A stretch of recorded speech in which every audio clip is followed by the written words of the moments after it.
on the Texas A&M Sports Network. From Learfield, live from Rudy's Country Store and Barbecue on Harvey Road in College Station. Welcome to the Joni Taylor Coaches Show, presented by Bud Light. It's for the fans. And by Rudy's Country Store and Barbecue. Visit Rudys.com to find real Texas barbecue near you. Now, the Joni Taylor Coaches Show. And hi again, everybody. Welcome out to Rudy's Barbecue. We're on Harvey Road in College Station. We're here nearly every Tuesday during the basketball season from 6 until 7 o'clock. We're excited to talk women's basketball with you. And with Coach Joni Taylor, I'm Steve Miller. Great to have you with us. Great crowd on hand. If you're out driving around, remember, the only way you can get to Rudy's is coming eastbound. There is no other way. So you got to be creative when you're coming now to the Rudy's with all the construction here on Harvey Road. But you can definitely get here, and we've got a seat for you. So we'll be excited to have you out here with us tonight. The Aggies will be taking on Tennessee on Thursday. 8 o'clock will be our start time at Reed Arena. And then on Sunday, the Aggies host Mississippi State at 2 o'clock. So got a run of 3 home games. And, Joni, that's a good deal. It's better than being on the road. It's a great deal. I was just thinking, when's the last time we've been at home for 3 straight? I mean, I don't even think we had that in the non-conference, right? No, was this the first time this year? I think you had several. We had 2 back-to-backs, right? Yep, you had back-to-backs, but no, because there was so many single-off road games there. So excited about it. Our fans have been tremendous. The 12th Man, the Fast Break Club, we just are continuing to pack Reed Arena more and more. We had almost 5,000 on Sunday. We'll need that same crowd on this Thursday and Sunday. Tennessee and Mississippi State are both 2 teams that are really, really talented. So excited for the challenge. Looking forward to seeing you guys on Thursday. What are fans telling you that's attracting them to come to the games?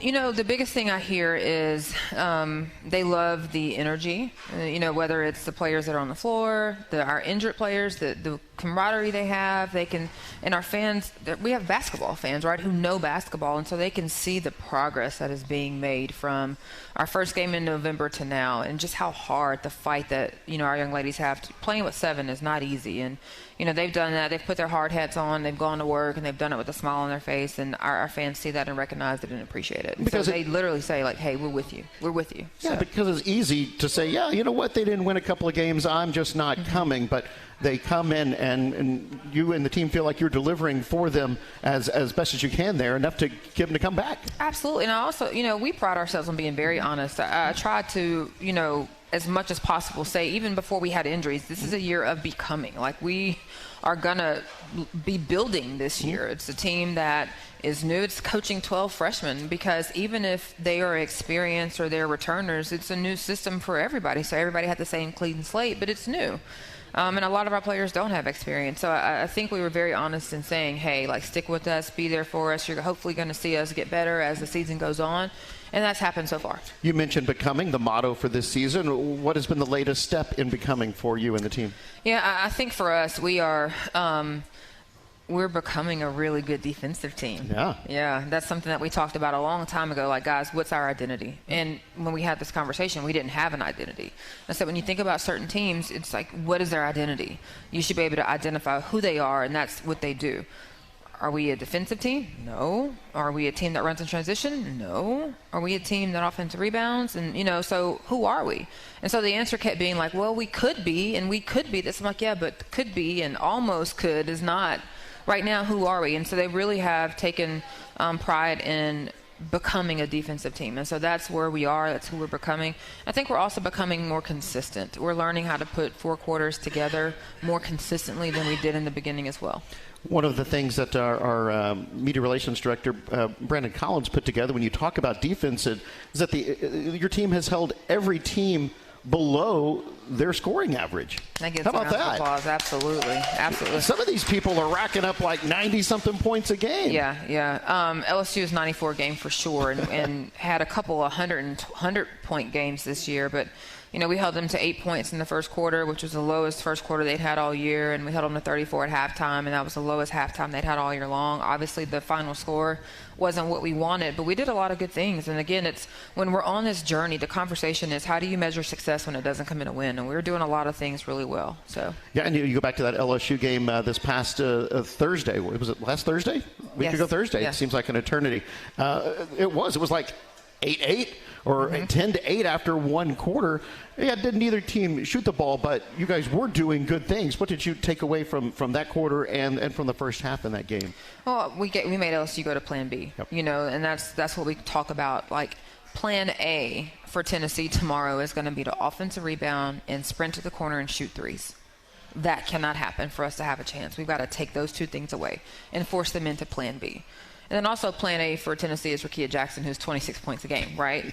So we've got to make somebody else be their Plan A. So it's taking away teams' Plan A. And so the conversation at halftime was we've done that. We've done a really, really good job of that. Now how can we, get some good looks and figure out how to generate some more offense? I think our defense is really holding court. We've got to figure out how to get some more points on the board. When you drop a game like you did at LSU, in this league, there's a quick turn from Thursday to Sunday. It seems like it's short, but that's a quick turn, especially being on the road and get the team refocused for the next game. How did you go about doing that? And an 8 o'clock tip. And an 8 o'clock tip. And despite a short plane ride, it's still 1 a.m., 2 a.m. before people get home. Absolutely. Thank goodness we didn't have school the next day. When school starts, and you have that type of swing, you get home at 2 a.m, they're up for 8 o'clock class or rehab or mentoring or tutoring. That's tough. So, it's the Thursday to Sunday swing is always hard. Combine the fact that we have 7 players, it is very challenging. But we can do hard things, right? So we tell them all the time. So what Friday looked like for us was we literally had a walkthrough. We met in the film room at our normal time of 2:30. And we watched a ton of film on ourselves and started to prepare for Ole Miss by watching film, had a lot of conversations. We always ask them, what are your thoughts on the game before we, move on? Let's put a bow on this last game. What are our thoughts on it? And then we went out on the floor and we literally walked through some things offensively that we wanted to do this past Sunday. And we walked through some tweaks defensively, and they shot free throws. And I let them go home. Because did we need to practice? Absolutely. Did we need to get up shots? There's a ton of things we needed to do. But with 7 players, 2 of them who played almost 40 minutes against LSU, and we're going to have to do the same thing Sunday, it would be really not smart of me and our staff to go make them have an hour and a half practice on Friday and practice on Saturday, and then those same 7 play for that amount of time on Sunday. So it's where they also have matured in terms of buying into owning the scouting report and knowing, personnel and based on who they're guarding, what does she like to do? I mean, everybody has tendencies. So if before she gets into her shot, she's going to cross over and hesitate and go in and out, you've got to know that. And when she does that, now she's telling you she's about to shoot it, or she's telling you if she's right, she's going to get to the rim, and if she's left, she's not as good left. So if she goes left, she's going to shoot a floater. And they really are starting to yell those things and buy into the scouting report, which is also showing up on the floor. How do you deliver a scouting report to the team? Our assistant coaches do a great job in that area. I'm sure that you can ask Rob that when he comes up here. We need some. But no, we hand him a scouting report. I don't know how many pages it is, but the front page is, overall characteristics of this team, and then it's offensive characteristics, defensive characteristics, and keys to win. And then when you flip the page, it's personnel. So their starters are on one page, 1, 2, 3, 4, 5, and then their top key subs are on the next page. And then when we're going through that, we talk about it, and then we show it to them on film. So we'll talk about this player, and then they'll see that player. Then we'll talk about the next player, and they'll see clips of that player.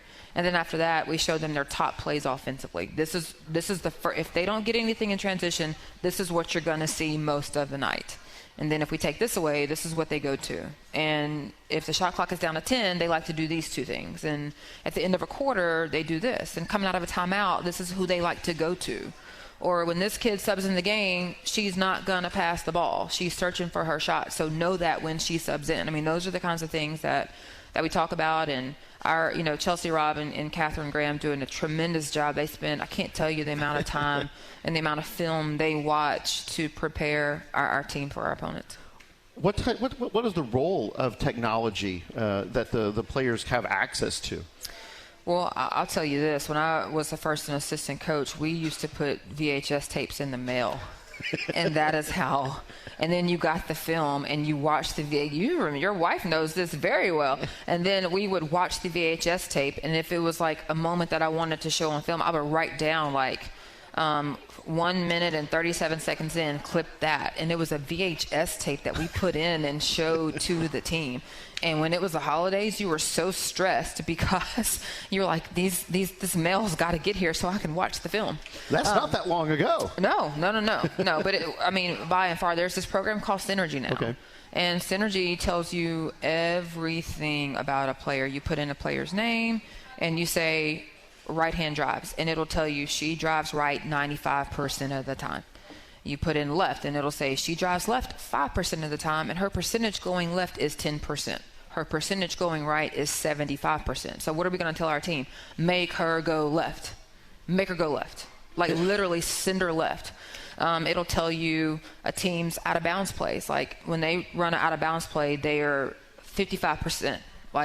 Or they're not very effective. So you know where their strengths are. Are they a transition team? And there's just no secrets anymore at all. So. And when it's telling you the data, is it also showing you? It shows videos, you, yes. Yep.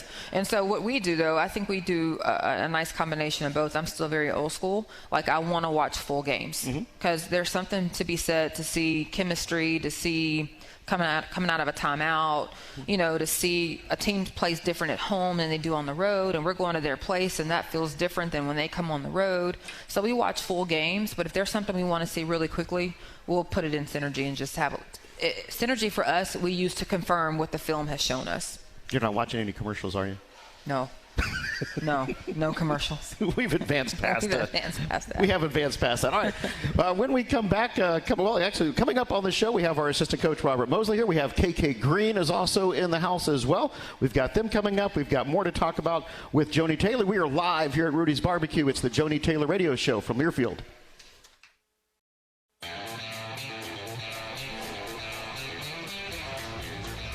Basketball and barbecue lovers know the perfect brisket needs the right wood. Rudy smokes all their meats using their delicious signature rubs in 100% oak-fired pits. Get your real Texas barbecue fix today at Rudy's or on the web at rudys.com. We are at Rudy's Barbecue tonight on Harvey Road here in College Station. It's the Joni Taylor Radio Show. Great crowd out as always. A reminder, we will not be here next week. We are off next week from the show, and we'll be back on January the 24th. So make your schedules. I know some of you have loaded in all the dates, but just a reminder, next week is an off date for the show, and then we'll resume on the 24th and go the rest of the way through the season, if I have my math correct. I'm Steve Miller with the coach Joni Taylor, and we are joined by our junior guard KK Green. Yes. How about that? Now, KK, I'm sure you have extreme high aspirations for yourself, but did you think you were going to be the everyday starter when the season started? Yeah, I did actually. Yeah? I had a stretch where I was really in my head, and, I had to talk with Joni and everything. And, it didn't go as I expected, but now I'm here, and I've been starting these past 5 games. What's been the biggest change for you from the time you showed up at Texas A&M until today? Well, we have a new coaching staff. Yeah. I was brought in by Gary Blair and Coach Bond and everything, so yeah, we have a new coaching staff and I'm very fortunate to be a part of 2 great coaching staffs, and Coach Blair and Coach Bond and everybody, and Joni and her staff. So it's been fun, it's been a transition, and I've learned so much from those 2 coaches, and it's just been a great time here. What's it like when you're out there leading your team in that position? That's a super important position, being the point guard. It's everything that I've dreamed of, coming from Chicago, just wanting to get out and wanting to play on a Power 5 team, and just I'm finally in this position, and I'm leading my team, and, we aren't getting the best results right now, but we're going to be fine. It's interesting you mentioned your high school, Whitney Young High School in Chicago. Yes. Why do these people need to know why that school is so important? This isn't just some slacker school for basketball, right? Yes, this is Whitney Young is one of the best high schools in Chicago, and Michelle Obama went there, and it's a great school for the city. It's right downtown. It's about 5 minutes from downtown, so it's a great place to be. How did they prepare you for college? Well, my coach, Corey Irvin, before she coached at Whitney Young, she was at DePaul. So she had a collegiate background, and she ran all of our practices just like she did at DePaul. And, she ran like a collegiate team. So it was a kind of easy transition coming to Texas A&M. Joni, what has KK done for this team this year? I think she's someone who's gotten us calm, right? You know, and again, she was spot on. KK was someone, you know, we've got 3 point guards, and they were battling, and it was her job. And then there was a point where I think she realized it was her job, and she was like, oh boy. So she was in her head a little bit, and she bounced back and she recovered. I think what KK does is she knows how to score for herself. She knows how to score for others. She's very consistent. She gets along with everyone. If somebody doesn't like KK, it's not KK's issue. It's somebody else's issue. And so that's what you want from your point guard. Your point guard's got to be able to communicate with your team and communicate with your players, and that may look different for everybody. And so she's continued to take on that role. She's always got a great smile on her face, and so that's just what you want. And I will say this, she was being very nice. It is not an easy job to be a point guard. And, you know, the expectation is very high. So she handles that very well. She's very much next play mentality. KK, what's been the change in your preparation, if any, from when you weren't a starter, weren't playing as much, to now the expectation is you're a starter? Has your preparation changed or evolved during that time? More mentally. You know, I have to really focus in and lock in because I am starting, you know. I can't just watch from the bench and, like, see what's going on in the game. You know, I have to come in with the same energy because I am starting. So just a mental thing, really. Nothing like physical or anything, just more mental.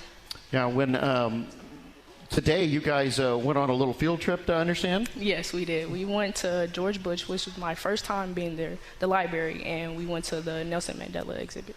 What'd you see when you got there? You know, I saw so much.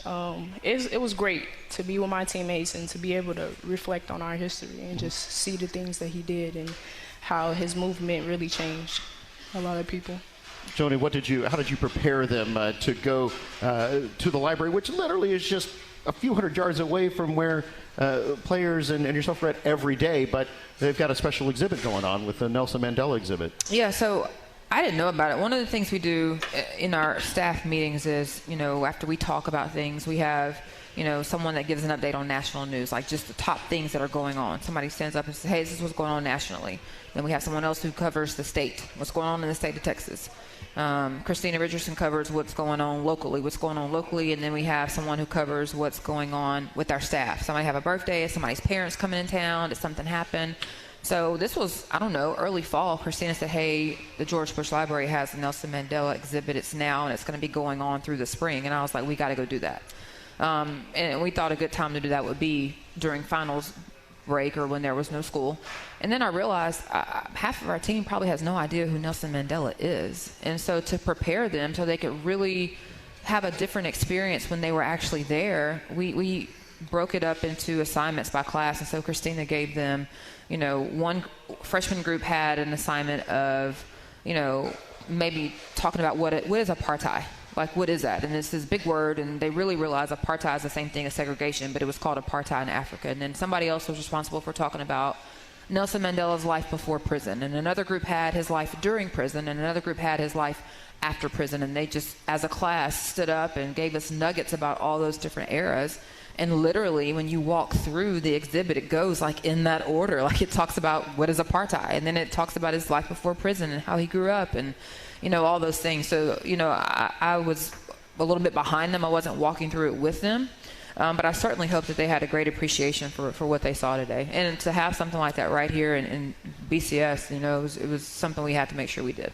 You guys enjoyed it, huh? Yes, we did. We had a great time. Anybody get in trouble? No. Tell us about what you're doing academically and what you're on track for graduation. What's that all look like? So I recently changed my major. I am a recreational parks, tourism, and science major with a minor in sports management. And hopefully I'll be graduating next year. Excellent. Tell folks who may not know you very well, tell us about your family. Oh, okay. Well, I was raised by my mom and my dad, and born and raised in Chicago, of course. And my mom, she works in the physical health department, and my dad, he drives trucks. What kind of trucks?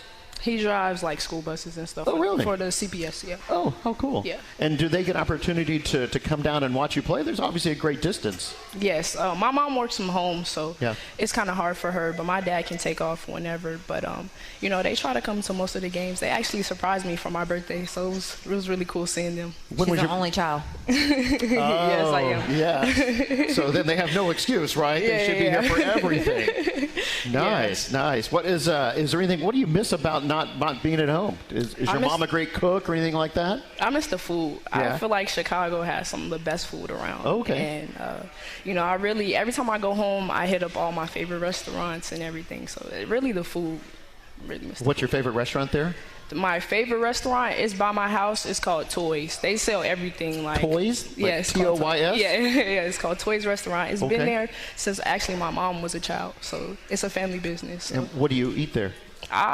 Okay, so I usually go for the steak burger. If not, I'll go for a pizza puff. That's a Chicago thing. You guys don't know anything about. You started it. You better finish it now. Hey, what is a pizza puff? Okay, so a pizza puff is basically. It's basically pizza. It has marinara sauce, sausage, and it's over like a you fry it, so it's deep fried. So okay. But it has like what you eat in the pizza inside. Now describe the steak burger. How thick is this thing? It's not that thick. It's about this thin. Okay. Yeah. It's layers. It's not. You don't. Do you need a knife and fork or anything? No. All right. So it has mouse sauce on it too. You know, Chicago mouse sauce. Chicago what is that? Chicago is famous for mouse sauce. It's basically like barbecue sauce and hot sauce mixed together. Oh, well, so barbecue sauce can take a whole lot of different looks around the country. You know, we got the Rudy's sauce and the Sissy sauce. That's probably radically different than the Chicago Mao sauce? Mouse sauce, yes. All right. And so what's your second favorite restaurant? People's Tacos. Besides, what kind of tacos? I'm not asking what a taco is, but what kind of tacos are you talking about? They have the shell, right, and they put cheese on under the first shell. So it's the first thing. Yeah, and then they add another shell, but it's cheese inside, and then they put the meat and everything in there and they fry it. Do you think that's it helps? Fry everything sounds like. Yeah. Do anything that's not fried? Sound like you're talking about something from Mississippi. Goodness. All right. KK, thank you so much, and congratulations on being a starter and looking for great things from you. All right, everybody, KK Green. Thank you. We're live from Rudy's Barbecue. It's the Joni Taylor Radio Show from Learfield.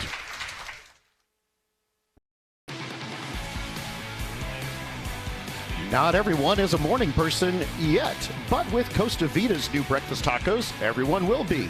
Try our bacon, egg, and cheese, or specialties like the machaca beef and egg, or sweet pork, egg, and cheese. Stop by our drive-thru any day from 7 to 10:30 a.m. Order online through the Costa Vita app or the website. Become a morning person at Costa Vita. We're back at Rudy's Barbecue here on Harvey Road in College Station with Coach Joni Taylor. I'm Steve Miller. Texas A&M women, they're going to be hosting Tennessee. That's Thursday, 8 p.m., and you can listen on the A&M Sports Network locally. That'll be Zone 1150. It'll also be on the SEC Network. Then on Sunday, make plans to also be out at Reed Arena. We've got 3 games in a row here, so here's games 2 and 3. Sunday, A&M hosts Mississippi State, 2 o'clock, and that'll be on the A&M Sports Network locally. That'll be on Gospel 97.3 FM, and it'll be on the SEC Network Plus. So make sure everybody's got your calendars all set. Looking forward to seeing everybody out at Reed Arena. But we are joined now by our assistant coach, Robert Mosley. What's going on? Nothing much. Glad to be here. Yeah? How far back do you and Joni go? You ever thought about that? In a good way. I mean, I know there are times you're like, actually, I was thinking about it today because I figured that question would come up. Yeah. It's probably 2 decades. 2003, maybe? Where'd you guys meet at? First time I saw her, I was an assistant. What was your first year at Troy? 2002. 2002, you walked in the gym with Coach Murphy. I think you were looking at Katrina Fincher as a guard that played at Ramsey before I took over. And where were you at? Ramsey High School. You were at Ramsey High School in Alabama? Yes, in Alabama. Mm-hmm. So that's the first time I met her, and then I took over the previous year, 2002-03. And so we've known each other pretty much from there. And got together in the college ranks. You were at Georgia, I think, either right before Joni or at the same time. Where did those overlaps start happening? Joni was there a year before I got to Georgia. All right. But Joni is the reason I got into college coaching. Okay. I was an assistant. I was a head coach at a high school in the state of Alabama, and me and Joni had a friendship for years at that point. And she called me. She told me. She said, "Robert, I'm leaving Alabama and I'm taking a job at LSU." And I just left Coach Hudson's office, and I told him that I'm leaving, and the only hire to replace me will be Robert Mosley. So she literally pitched me in her exit meeting leaving Alabama. So she said, "I'm leaving. You go take my job." And this was at Georgia. This was at Alabama. This was at Alabama. Once so, she left Alabama. Left Alabama. Gotcha. Yeah. So I got in. I was at Alabama for 2 years. I replaced her at Alabama. She was at LSU for 1. Went to Georgia, and I joined her a year later. And we were assistants together for 3 years at Georgia. Then she took over, and then I was there for an additional 4. Joni, why Robert? What's the connection? Why have you guys connected so well? Well, what he's leaving out of a lot of this is Ramsey High School is the Whitney Young in Alabama, right? A magnet school, very high academic. I got to know him so well because I was going back there every single year recruiting all of its players. Catherine Graham, our assistant coach, played for him in high school. And so he was someone who was very honest. His practices, like I would go to his practices, and half of the stuff that he did in individuals and with his team, I'd take back and do with my forwards. I mean, they would literally be doing defensive slides with bricks. You remember this? Of course you do. Yeah. They would have bricks. You should ask Catherine Graham about it. They would have bricks and be doing defensive slides with bricks in their hands. Like bricks like on the side of your house, or are we talking cinder blocks? We're talking bricks on the side. Yeah. We would probably be at on the ticker tape of ESPN nowadays to do those things. And, it'd be frowned upon now. Yeah. Oh, yeah. It's called work. Yeah. And then they go to the hill. Ramsey High School is on the hill. They go to the hill. They have to run up the hill, defensive slide back. So just really, really appreciated what he did and had a really good game and in mind for the game, and also just very honest and just a stand-up person. But I just got to know him because I was constantly there. And when I left Alabama, we had signed Kenesha Horn, who was the #1 player in the country, Rob's kid. And I told Wendell, you need to hire Rob because he's good. He's in the state of Alabama. He's going to be able to get you kids. But also, if you want Kenesha Horn to stay in Alabama, you better hire Robert Mosley. And it was his opportunity. And we hadn't even discussed if he ever wanted to be a college coach before. But, you can just tell when somebody's got it. But, just great character. He brings wisdom to our staff. He's always just that level head. He's always just forward thinking and, calms us down when we get all excited and, probably about to make a decision that's not good. He's the one who's got the wisdom for us to settle back in and get us back on track. So Rob, what's your niche in the coach? Everybody's kind of got their assignment. What's your role on the coaching staff as an assistant? Well, we kind of do it all. We recruit, we player develop, and then we scout. Mine would be to work with the post, so I work with Jada Malone and with Roby, I guess, and it's pretty much just Jada now without numbers. And so my job is to work with the post players. So that's my niche as far as development.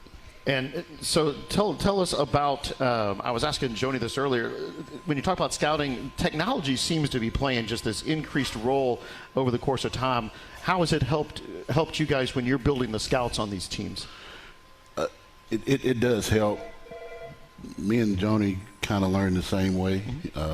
So we do it old school, which is really not time efficient. I don't use Synergy, which is like player clips. I like to watch the entire game. I like to see the flow and just get a feel for it. So I literally watch the games and I cut the clips myself. So an average game is about 2 hours. So to watch a game and clip it, because you're rewinding, clip it, probably about 4.5 hours just to do one game. And we usually watch 6-7 games, and then you draw up the sets, you write your notes, you do the player analysis as far as their strengths, their weaknesses, just certain advantage points that the other team thinks that they try to exploit, things that you can possibly exploit, things you have to take away to give yourself a chance to win. So once you go through all of those aspects, it's roughly anywhere from probably easily 35, 40 hours that you put into for one opponent. Yeah, that's one opponent, yeah. And then when will you get started on the next opponent? How far out are you? 2 or 3 games out, 1 game out? How do you guys break that down?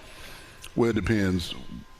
being that we've been in the league so long, you have familiar opponents, so we try to stick with the same opponents, but it depends on the scheduling. So we usually like to give each other at least 2 games in between, just so you can have the proper amount of time to prepare.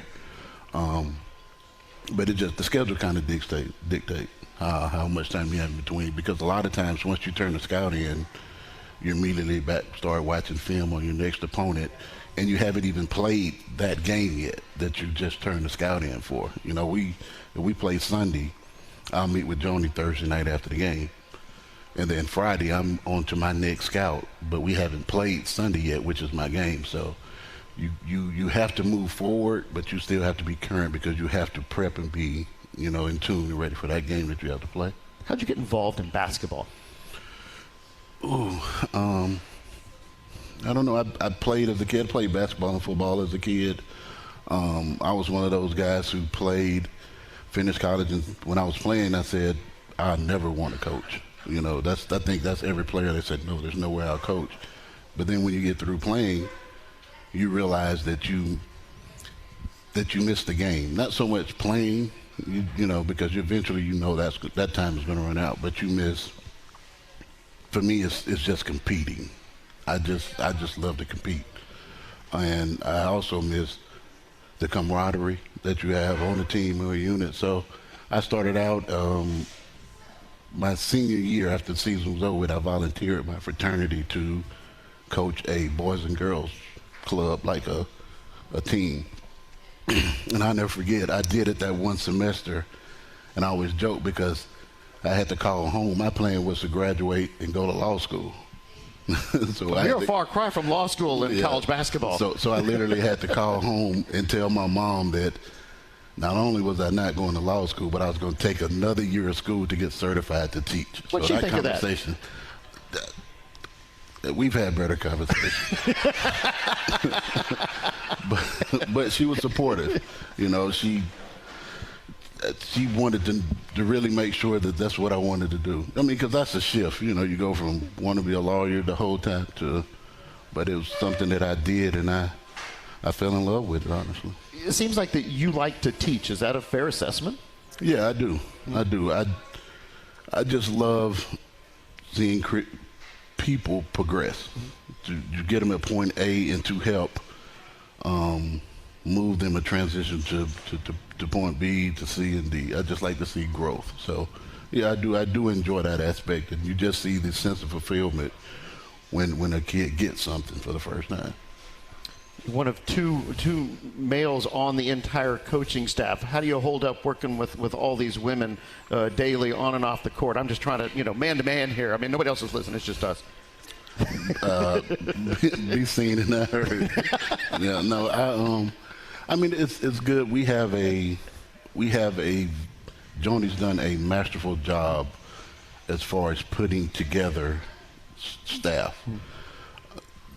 Like-minded people as far as the goals and the objectives, but we're all different as far as personality. But when it comes to a task, we're all like-minded. We want the same things. We have the same morals and values. But the number one being respect. But that comes from the top. But it's a very good. Yeah, it just seems like that just from, looking around and being around that, everybody genuinely likes each other and generally is going for the common goal, and that's so important. Oh, listen, the amount of time that we spend together. I mean, it's literally, during recruiting season, you can literally work Monday through Friday, have recruits. You could go a month without an off day. Early morning, late night. So this job, and that's just recruiting before games start. So this job is extremely tough. You spend a lot of time together, and it would be a tragedy to do that with people that you do not like, so. Where's your hometown? Mobile, Alabama. That's a lot larger than College Station. Yeah. Not much, though. Do you get back there much? Not so much now. I was home last. I think I transitioned when I was leaving Athens. I stopped in Mobile, and then I drove on to College Station. So that was last April, I think. Yeah, so it's been a while. Oh. I haven't been anywhere. So you've been to Duke, you've been to yeah, well, and recruiting. Yeah, you know, I mean, that's been the net. When we got here and you kind of hit the ground running, they were here before me, so I was playing catch up. I had to find a home. Well, yeah, find a home. Couldn't find a home, so I had to build a home. So it was a whole transition. And during that point, you know, we're trying to get the ball rolling. We're trying to learn each other and learn the players, and then, you know, recruiting, obviously, to try to get a class together to sign. So it was a lot. It was a lot of work. How much time on the road do you spend recruiting? Quite a bit. Yeah. I mean, recruiting it's the lifeblood of the program. You know, you can be a great coach, but at the end of the day, it comes down to players. It comes down to the pieces. So, I mean, we're not naive enough to not understand that. So it takes a lot of time recruiting and building those relationships. You know, that's the most important part. You have to meet people, and they have to genuinely get a sense of who you are as a person, and they have to trust you. Yeah. You know, so. Well, we're excited to have you here in College Station and being part of this staff, and looking for you know, continued great things from you, and getting to, I know everybody here is looking forward to getting to know you better as well. So yeah, it's been a pleasure to be here. Thank you for joining us tonight. Robert Mosley, our assistant coach. Everybody, we're live from Rudy's Barbecue. It's the Joni Taylor Radio Show from Learfield.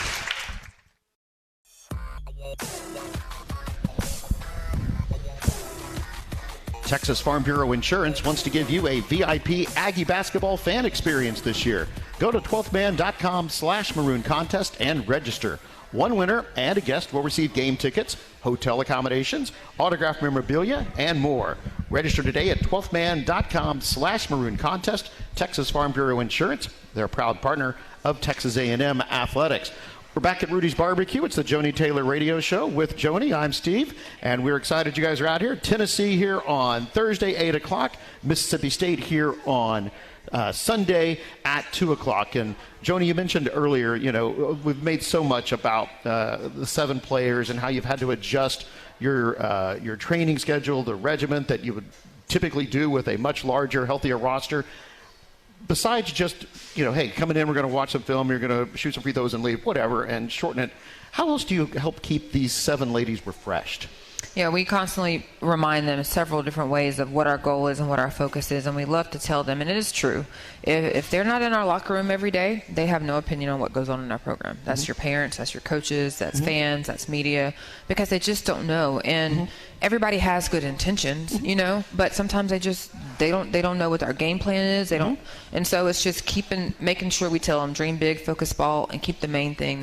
And so sometimes that comes from me talking. Sometimes that comes from a motivational video. I have a group chat, a group message with them. I'm constantly sending them things. And so it's just any kind of way you can feed them the right things that you want them to start picking up on and saying and doing and incorporating. And it's not just basketball. It's just as young women in life. You know, it's certain things that we just got to share with them. So there's different ways to do it. We bring in speakers to talk to them. So any way we can touch them, we try to. You mentioned also earlier that when you go back in after a game, and there was the day after, you were asking for the players to give you feedback about the game. What type of feedback do you get? In the beginning, not much. You know, they're not used to. I'm not going to say they're not used to having a voice. That's not fair. They're not used to answering those questions, and you know, the answer can't be, well, we got to do better. No, yeah, we know. But how? Like, I need a high-level answer. And so it has been really fun to watch their answers become a lot more on point and more detailed. And so they know now that I'm going to ask that question. After every game, I'm going to walk in the next day and say, what are your thoughts on Ole Miss? Before we move on to Tennessee, final thoughts on Ole Miss. Well, we didn't do a good job of taking away plan A in the first half. Okay, what does that mean? Well, they scored this many points in transition, and we gave up this many points off of our turnovers. You know, we weren't getting that answer in November. And so it's been really fun to watch it. So we'll get that. We've got to put 4 quarters together. I thought the bench had really good energy. You know, so you get a ton of different things from different people. And so it used to be silent, and then it was one person, and then it was 2, and now it's, 8. So that's really good. So are you seeing growth? Oh my gosh, yes. I can't say enough how proud I am of of our team. You know, how they've grown, how they've handled adversity. You know, we just tell them all the time, you got to be flexible and you got to be fluid, and they've done that, and you know, it's been fun to watch. And it goes back to what we talked about earlier with holding all of these teams well below their scoring average. I'm assuming a team that's not mentally and thinking all straight can't achieve that. No. The way the situation is this year. No. Or they would look at the score and be defeated and be upset or stop or quit, and they haven't done that. So again, just credit goes to them. The credit goes to our team for how they have trusted us. And, you know, I think the other thing, too, is they can see the progress that they've made. And so it's fun when a player, you know, Rob talked about the light bulb moment when it happens. Everybody's cheering and the players are cheering for that player. So it's just been a challenging journey, but a fun one. But I tell our team all the time, when you think about ways that you got better, when you really grow, and when someone asks you how that growth occurred, it's never when you were laying on the beach, right? Growth occurs during challenging times. Most of the times when you come out on the other side of something and you're better from it, it's because you had to go through something to get there. It's never during easy times. And so, you know, that's what they're starting to understand as well. All right, let's take a time out. We'll be back in just a moment. We're live from Rudy's Barbecue. It's the Joni Taylor Radio Show from Learfield.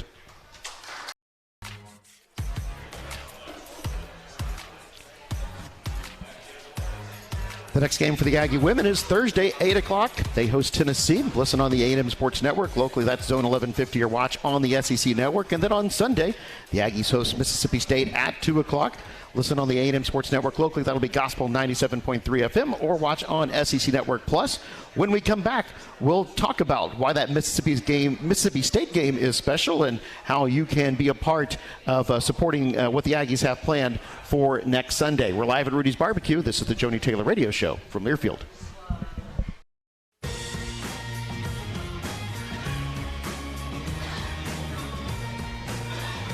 This copyrighted broadcast is an exclusive presentation of Learfield under the broadcasting rights granted by Texas A&M University. Reuse of this presentation is prohibited without the express written consent of Texas A&M University and Learfield. Announcers are provided by Learfield and Texas A&M University. We're back on the Joni Taylor Radio Show with our remaining moments with Joni. I'm Steve Miller, and first we've got tomorrow is Beyond Basketball. It's our Beyond Basketball for this month. What's on tap for tomorrow? Actually, tomorrow it's going to be our players. So we try to get them on before school starts back, because once school starts, it's challenging for them to be there at 8 in the morning. Most of them already have academic commitments or rehab or something. So we'll have a panel of four of our players. It'll be KK Green, who you heard from tonight, Jada Malone, Sydney Bowles, and Janiyah Barker. And our Beyond Basketball members emailed in questions to Angela, and so we've got some questions already lined up, and then we'll take some from the audience. So excited about that, and there'll also be some giveaways and some raffles as always. So looking forward to another meeting. Early call in the morning. 8 a.m. 8 a.m. Be there. Don't be late.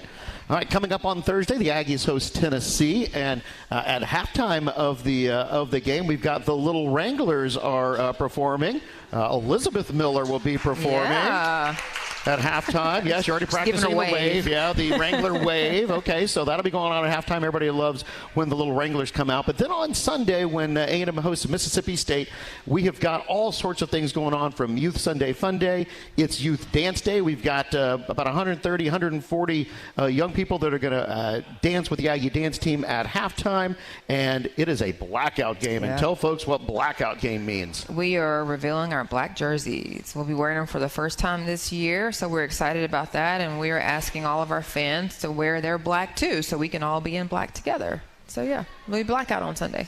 And then we're going to wear them. It's not a one-time deal. We're also going to wear them at the next road game, I think. Alabama. Is that right? Yeah, it's our road uniform. You know, we're fortunate to have several uniforms. I mean, we've got white, black, maroon. I think there's gray. We got pink. I mean, we have tons. We've got a Black History uniform, and we've got tons of uniforms, and so we're going to wear it obviously at home, and then we're going to wear it on the road as well. Do players like to wear the different types of uniforms? They do. Yeah. They like that. They really get into the different colors for sure. Do they also get matching shoes, or we haven't got there yet? No, they get matching shoes. I mean, they have what they need. So for the pink game, they'll have a pink shoe. For Black History Month, they'll have a decorative shoe for that. Like, it's just never ending. I look back at the gear. I thought we got a ton of gear. Like, the gear they get is just amazing. They just got a pair of black shoes. They'll be playing in black shoes probably Thursday to break them in for Sunday's game. So, you know, you always kind of try to wear them in practice a couple of days before. You never want to wear your new shoes on game day. So they've been wearing their black shoes, I would say, the last, 3 or 4 days, Christina, to get ready to wear them. Yeah. What do you think about kids who mismatch their shoes? No. Listen, if that's what they want to do, fine, but not here. We will not wear mismatched shoes. We are a team. You know, and my thought on that is, if you want to do something different, then go play an individual sport. Excellent. There you go. All right. Our thanks to Kevin Minchow and to Joshua Fisher back in Jefferson City. For Coach Joni Taylor, I'm Steve Miller. Have a great night, everybody. We'll talk to you in 2 weeks here at Rudy's Barbecue. And thanks to Robert Mosley and KK Green. Appreciate everybody coming out tonight. This has been the Joni Taylor Radio Show from Learfield. See you guys later.